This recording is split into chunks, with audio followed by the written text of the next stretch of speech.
Hey, Brian and Lisa, good to have you guys back. I know it's been Yeah. probably 2 months since we last saw you, right? Is that about right? So, You're part of our OG Parents Inspire crew, so we're happy to have you back for the follow-up interview. How'd the move to Baton Rouge go?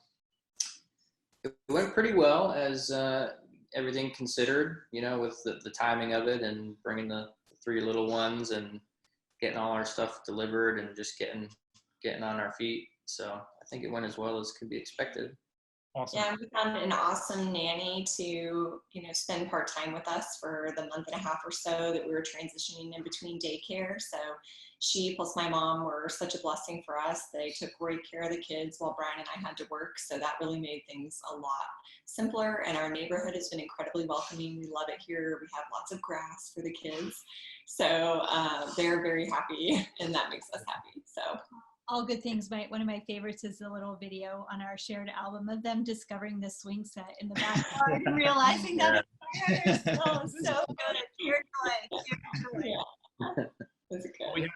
We have three big questions that we want to ask you, so we'll jump right in. Okay. So question number one: what are your top three principles for inspired parenting, and how do you live them every single day?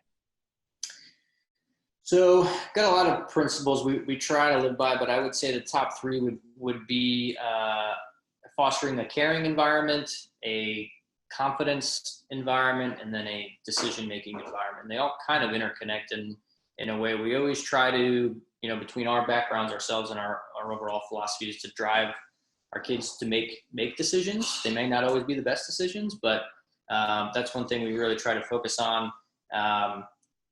And that in turn gives them the confidence that they need during their development. And then it all really comes back around to having a caring mindset, both for each other, for us as their parents, for us towards them. And then that eventually filters out, hopefully, to other kids and folks that they're around themselves. Yeah, love that. So was it care, confidence, and decision-making? Yeah. I like that. Do you feel like they're old enough now to start grasping some of those concepts? Is it starting to sink in? Oh yeah, Corley loves doing tasks. She will do anything. She loves it. Free apple. Yeah, they respond really well to being given the choice of one thing or another. And sometimes maybe both are good options. Some may not be a good option on either end of the spectrum, but they like feeling like they got to make that choice. And like Brian said, we think they become more confident in themselves as they make a choice and maybe see that choice play out well. And, I always go back to that caring and kindness aspect. We feel like if they have that at the nexus of everything they do, that they're going to lead happy, healthy lives and make the world around them better too. So just like their mom and dad. So try. I'll move on to question number 2. How have you adjusted your family routine during the time of the COVID-19 quarantine? So I gave this one a lot of thought, and I actually circled back around to not very much, actually. We weren't exactly, out and about pre-COVID, so we weren't upset that the movie theaters and restaurants and stores were all shut down because we weren't really going out anywhere anyway. But one thing I will say is I think it's reinforced another kind of philosophy that we have as parents, and that is to foster risk-based decision-making and to really understand what's involved and to always kind of keep moving. There's nothing anybody could have done about this situation. And so we really just kind of incorporated that into, the military mindset that we both have, which is, okay, here's an external force that's now part of our decision-making process. How do we mitigate certain risks? How do we eliminate certain risks? But most importantly, how do we keep the ball moving forward, so to speak, to just feel like we're always getting stuff done, and we're not going to let external forces kind of dictate how we live our family life. Powerful. Yeah, and I think part of it too is, I'll say the last piece is that we didn't necessarily have a lot of options just based on the nature of my work and my responsibilities during at least the first 3 months. of the pandemic. And when most people were able to stay home, I wasn't able to do that. And Brian wasn't able to take care of all 3 kids and work from home at the same time. So we had to make decisions about letting people into our lives to help us. We knew there was risk involved in that, but we had to do it. We also chose to get outside at times and go to playgrounds that were open, even though other people weren't doing that, because our kids need that outside activity and that type of stimulation to keep any sort of semblance of sanity around our home. So we did clean before, clean after type of things that were maybe a little more than we would have done before, but otherwise we had to press on for the most part. Sounds like it's a good thing too. When you can stay busy and move on to the next thing, it makes the current state. Yeah, sure. You're not getting out of your zone. You're staying right in the same spot, which is good. Right. You guys basically managed your jobs plus a huge move. Right, you moved. During all this time. So really, while the rest of us were chilling at home, you guys were making it happen. Well, and we also, We wouldn't have it any other way. And we live such a blessed life. I mean, no matter what the situation, things always seem to fall into place. And we have such an incredible support network that even when it gets to the point where you think, oh, we're not going to make it, it all just kind of works out. So we're just very, very lucky and very blessed. Good to hear. So what are 3 lessons you've learned as parents that you wish you knew before you started? So we talked about this one quite a bit. I would say number 1, I wish I knew how much the kids feed off my own emotional ups and downs and temperament beforehand. I've been made aware of that since and have been focused on that a little bit more, but it really does, like, you know, kind of cliche, but we're supposed to be the adult in the room because we are. So that's something I've tried to be a little more mindful of.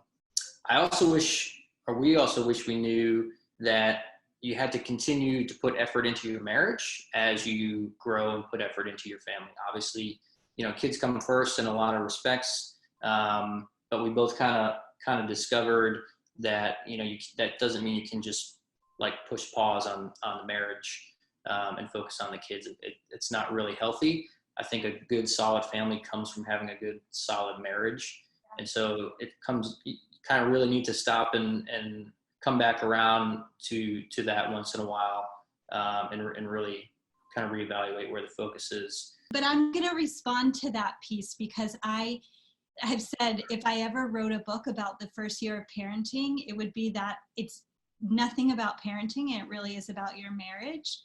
And we've gotten to the point where the kids are older, so I think they can cognate this a little bit, but we have at-home date nights on Wednesday night, and we have for a long time because in the early years of parenting, like we didn't get out much, but just kind of blocking off, trying not to, no social media, don't worry about the chores, just worry about like spending a little time together.